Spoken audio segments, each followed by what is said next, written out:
เจ้ายังว่าเด้าเนาะเพิ่นคอแล้วแต่เจ้าเนาะไอ้ถามเลยเพิ่นคอน้ำพ่อเจ้าบ่ตอนนั้นน่ะไผอันผัวเจ้าเดี๋ยวนี้นะบ่ได้ยังบ่ได้ยังบ่ขอได้ขอบ่แม่นโอ้มีโอกาสไปแล้วจังขอเนาะแปลว่าขอไว้นะขอไว้ให้มันเป็นที่เป็นคลองตามบ้านเฮา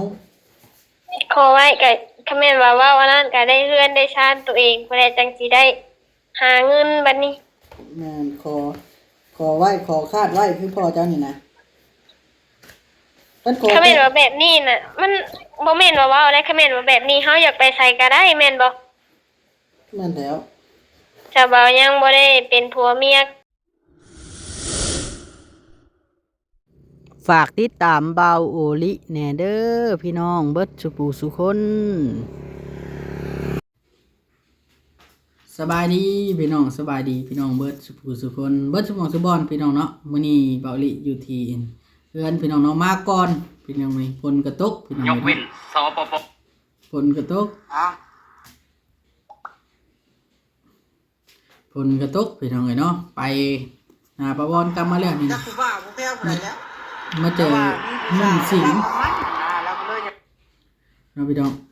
เอามื้อนี้เว้าลิสิมาโทรหาน้องแต่พี่น้องเนาะมันเฮาบ่ได้มีแนวเฮ็ดเด้มื้อนี้สิเว้าเรื่องเรื่องซานเราจักหน่อย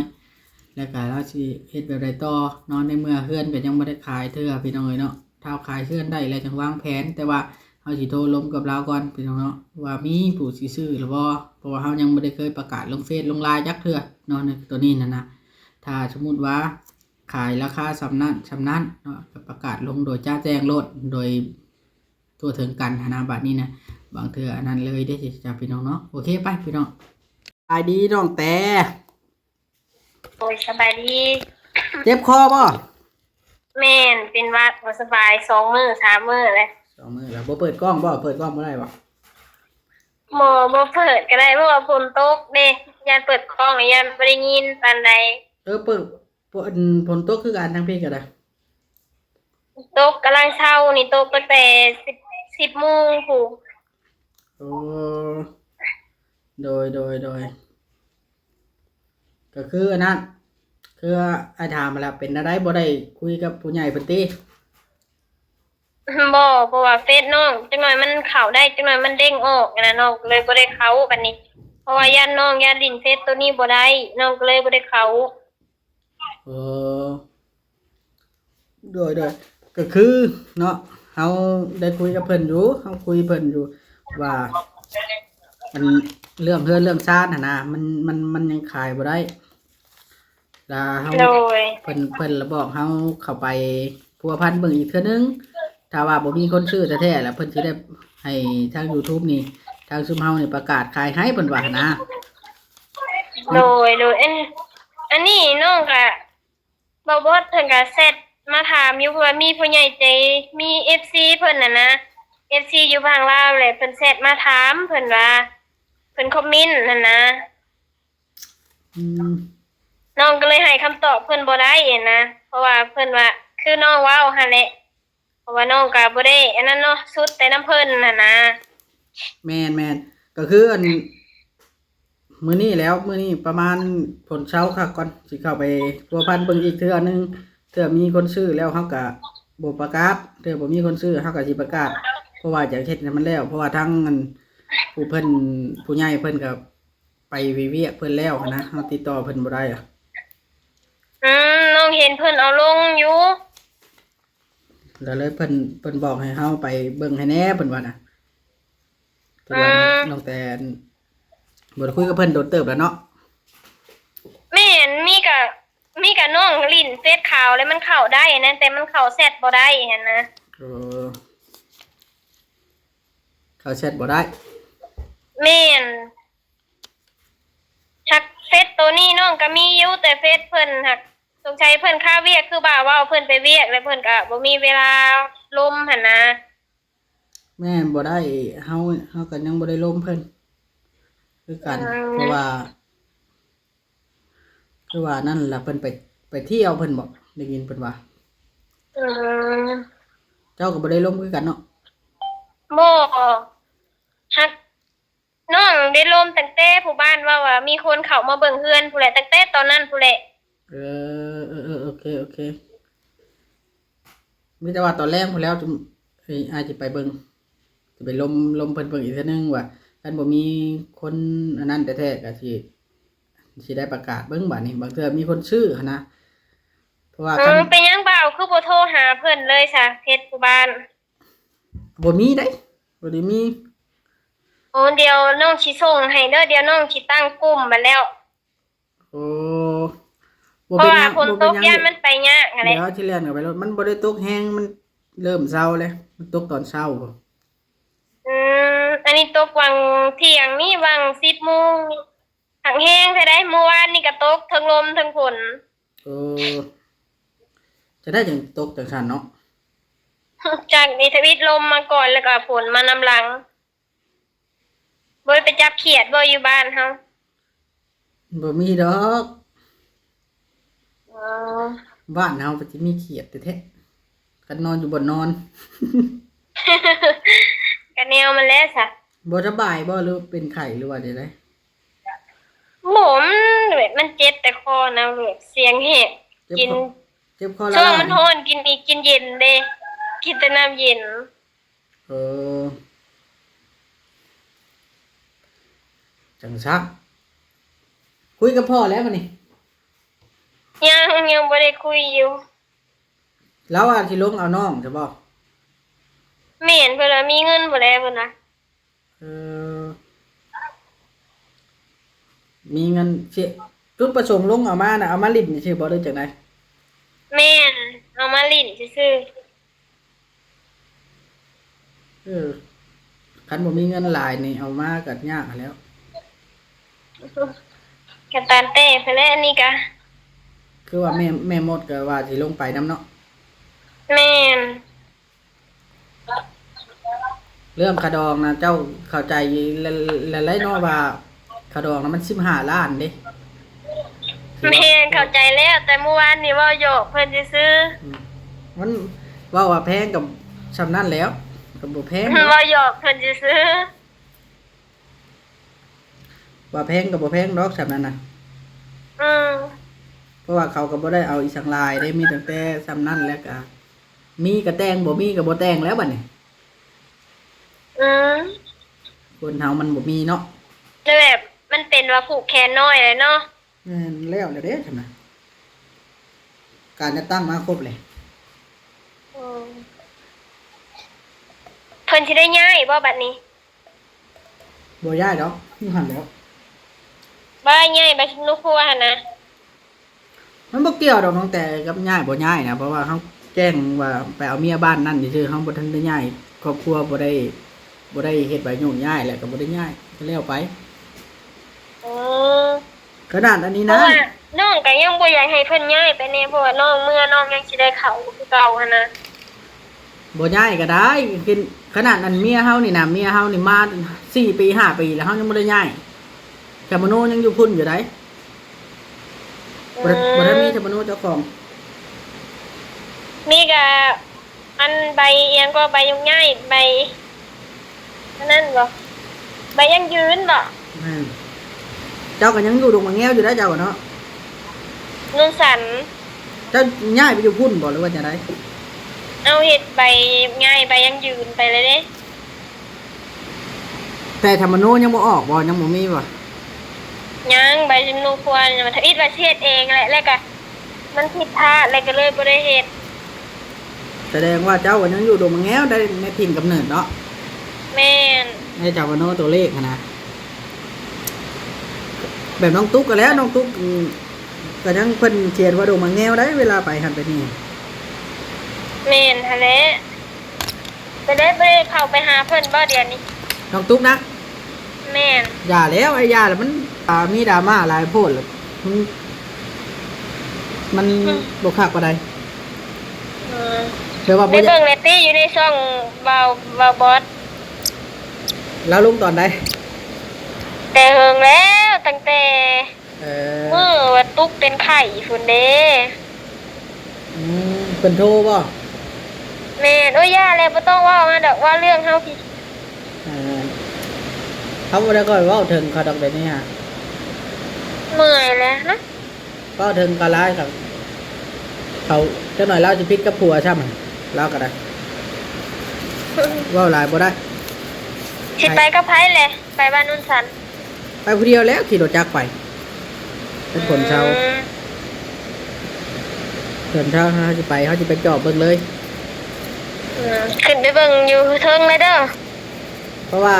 อยากรู้ว่ามีคนซื้อหรือบ่นะมันหึงเลยดิ แม่นถ้าบิดก็เพิ่นเว้าว่าบ่ต้องโพสต์ขายก็ได้ว่าสิมีคนซื้อแล้วมีคนมาเบิ่งแล้วแนวนี้หั่นนะ หรือเพิ่นว่ามันบ่คุ้มค่าบ่หรือว่าจังใดนะ มันบ่คุ้มค่าใดๆเนาะ แปลว่าย่านเพิ่นว่ามันเพิ่นอยากต่อราคาอีหยังอะนะ อืม เอา ฮั แต่ กแม่อันนั้นเราว่าอยู่คอมเมนต์ว่าเพิ่นอยากต่อราคาลดราคาโทรไปหาเพิ่นเพิ่นว่า แล้วเขาสิพัวพันดอกครับที่เพิ่นอยากต่อราคาถ้ามันเป็นไปได้เนาะเอาตามความเป็นไปได้แล้วเพราะว่ามันดิ่งกว้างทาง FC หลายๆคนเพิ่นคอมเมนต์ว่ามันจักสิขายเฮ็ดหยังเพิ่นว่ามันบ่เกี่ยวดอกเนาะเพราะว่าแล้วแต่ผู้หลักผู้ใหญ่เพิ่นสิให้ไปอยู่บ่อนใดเนาะ แม่นอันนี้มันก็บ่แม่นว่าขึ้นชิดกับน้องเด้ขึ้นชิดกันกับผู้ใหญ่ผู้ ง่ายๆความซื่อกับเจ้าบ่ได้อยากอยู่ในหันอีกแล้วหั้นนะข่อยเว้าความจริงโลด แม่นบ่อยากอยู่นะ บ่อยากอยู่แล้ว มันเป็นบ่อนฮ้อนสำหรับเจ้าอะนะ แม่น ข่อยว่าคัน กับน้องก็บ่ได้อยากคิดอีกเลยว่าสิเมื่ออยู่พุ่นคือเก่าน้องบ่ได้คิดจักดีน้องบ่ได้อยากเมื่อ คันอยู่กับแม่นอยู่บ่อนไม้นะเนาะ แม่นอยู่บ่ใหม่ อืม มันเก่านี่บ่อยู่แล้ว แม่นแล้วสมมุติว่าฝนตกมานี่เจ้าเฮ็ดให้เฮ็ดนาเจ้าเฮ็ดได้อยู่บ่นี่หรือว่าเจ็บขาเลยเฮ็ดบ่ได้แล้วยังเหงาอยู่ ก็ บ่ คอมเมนต์อ่ะ บ่ได้อยู่อ่ะ มันก็พังไปหมดมันโหดแหละเพราะว่าตอนนี้ผ้าห้องผ้าหยังมันก็ปวดเด้จะมันเป็นหยังเบาเว้ย เออ ผ้าห้องผ้าแตกมันปวดเด้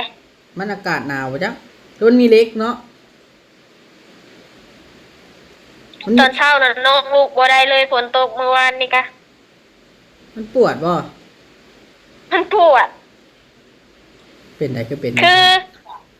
จักได้ยินแต่หมู่ว่ามันสิปวดได้มันล่ะหมู่นะบอกว่าโทรมาลินนะว่ามันปวดได้ว่ามีเหล็กอยู่ในขานะว่าเอาแล้ว จักว่ามันเกี่ยว จึง กั ก็ปวดบ่แห้งดอก ปวดย้อนมุมๆบ่ แม่นมันปวดมันย้อนหั่นนะ แบบกำหนด มั ไป นเท่ากินยา กำหนดไปผ้าออก กินยาแก้ปวด เถิงบอกกำหนดไปผ้าออกนะ 8 เดือน8 เดือนมันก็ตกเป็นเดือน12บ่เดือน12หรือเดือนหยังเขาแม่นว่านั่นก็ปีหนึ่งอะนะ กาว่าใครแม่นมีเงินละปีหนึงนะเนาะไปผ้าออกได้เนาะ เขาแม่นว่าบ่มีเงินหั่นนะเพิ่นกำหนดให้ปีหนึ่งเขาแม่นว่ามีเงินละ8 เดือน เออพอแห้งอยู่ดอกผ้าออกค่าใช้จ่าย แม่นหั่นแหละ หาบอลอยู่ก่อนเดี๋ยวนี้เนาะเพราะว่ามาแต่ละเทื่อก็คันมายามบ้านก็พอได้แต่พักอยู่เฮือนเอื้อยนางเนาะมันก็คือว่าแล้วเพิ่นกับลูกเต้าเพิ่นเฮาไปมาพักนํเพิ่นก็จักอาย แม่ เพิ่นอยู่ นแม่น ตอนเจ้ารถล้มอ่ะเป็นเจ้าพักทางปู่พ่อเฒ่าเอ้ยปู่ก็มาเด้มันก็เกรงใจเพิ่นเนาะ แม่น ถ้ามีตัวเองแล้วยังบ่ใคร อืมบ่ได้ไปทางใดบ่มื้อนี้ ไปเลยละมาแล้วไปแล้วละมาเมื่อมันเฮาไปแต่แถวใกล้เด้เดี๋ยวนี้น่ะมีวานนี่แล้วไปผูกแขนเพิ่นให้ไปผูกแขนก็เลยไปผูกแขนนำทีมงาน ไปไกลตัว คนหลายอยู่บ่ มีแต่การจัดตั้งเขาเนี่ยเป็นว่าบ้าน10ปลายนี่แหละ10-20คนนี่แหละ โอ้หลายเนาะ หลายเติบแล้วการจะตั้งบ้านก็เกือบเบิดบ้านหมดแล้ว อืม เขามาไหวมาขอเสือได้บ่เวียงแล้วเป็นอันนั้นให้ก็ได้ผู้ใหญ่ให้ เป็นลามบ่ แม่นเป็นผู้ไหวขอ คือแล้วเนาะยังบ่ได้อันนั้นยังบ่ได้เป็นอีหยังบ่ได้เป็นล่ามคนแล้วบัดนี้ คือแล้ว คือแล้วได้เบาเวียงคือได้เพิ่นคือได้ผัดแท้เคียนบัดแท้พาดบ่าซะเนาะ แปลว่าเพิ่นเอายูทูบเบอร์เป็นพี่น้องไปเลยนะมันฮู้อยู่แล้วว่าบ่มีพี่น้องเพิ่นต้องหาพี่น้องมา แม่นทะเลกะยากเบานี่แหละน้องก็คือกันแหละ เจ้ายังว่าเด้าเนาะเพิ่นคอแล้วแต่เจ้าเนาะไอ้ถามเลยเพิ่นคอน้ำพ่อเจะวอดตอนนั้นน่ะ ไผ อันผัวเจ้าเดี๋ยวนี้นะ บ่ได้ยังบ่ได้ ยังบ่ได้ขอว่า แม่น โอ้มีโอกาสไปแล้วจังขอเนาะแปลว่าขอไว้นะขอไว้ให้มันเป็นที่เป็นคลองตามบ้านเฮา ขอไว้ก็คแม่นว่าเว้าอันนั้นก็ได้เฮือนได้ชานตัวเองบ่ได้จังสิได้หาเงินบัดนี้ แม่นขอไว้ขอคาดไว้คือพ่อเจ้านี่นะท่านขอ คแม่นว่าแบบนี้น่ะมันบ่แม่นว่าเว้าได้คแม่นว่าแบบนี้เฮาอยากไปไสก็ได้แม่นบ่ นั่นแล้ว ชาวบ้านยังบ่ได้เป็นผัวเมียกันในนี้หั่นนะ ขอแล้วมันจังดี เจ้าก็ได้ โทรศัพท์ค้าง บ่ข้างดอกจะลงเปิดกล้อง แม่นมันฮ้อนเลยมันหลอนเด้ โอ้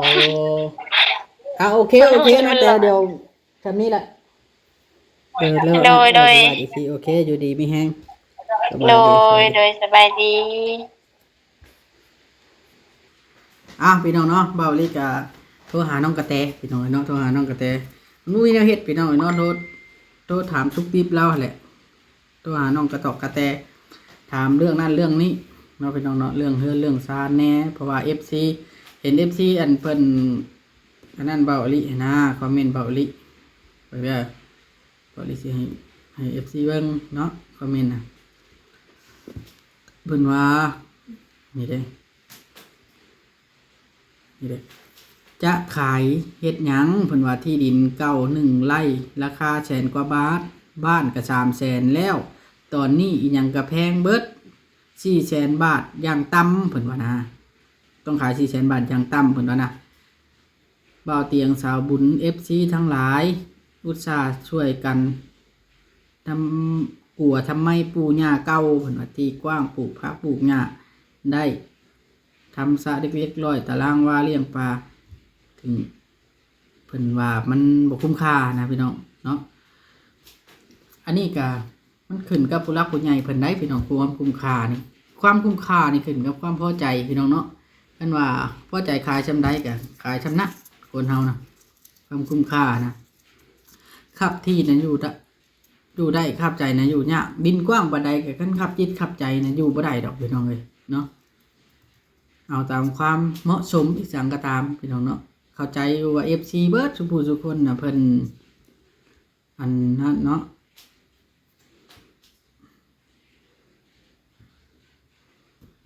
เพิ่นหวังดีว่าซั่นซะแต่ละคนเพิ่นหวังดีแล้วก็เพิ่นอยากให้น้องแตนมีบอนอยู่บอนเช้าอย่างดีแต่ว่าน้องแตนเราก็บ่ได้อยากอยู่ในหันแล้วนะเนาะต้องตัดสินใจต้องอันนั้นเนาะมื้อนี้ก็เบาลีโทรหาน้องแตวได้มีประสงค์อีหยังมากมายดอกพี่น้องเอ้ยเนาะโทรลิ้นโทรหัวน้ำกันนี่แหละเว้าเพิ่นเรื่องเฮือนเรื่องชาติแล้วอีกเทื่อนึงพี่น้องเอ้ยเนาะเอาโอเคพี่น้องเนาะสำหรับคลิปนี้นะครับสิได้ขอตัวลาไปก่อนเด้อพี่น้องเนาะฝากพี่น้องกดไลค์กดติดตามไว้เก่าก็เดิมพี่น้องสบายดีเด้อพี่น้องสบายดี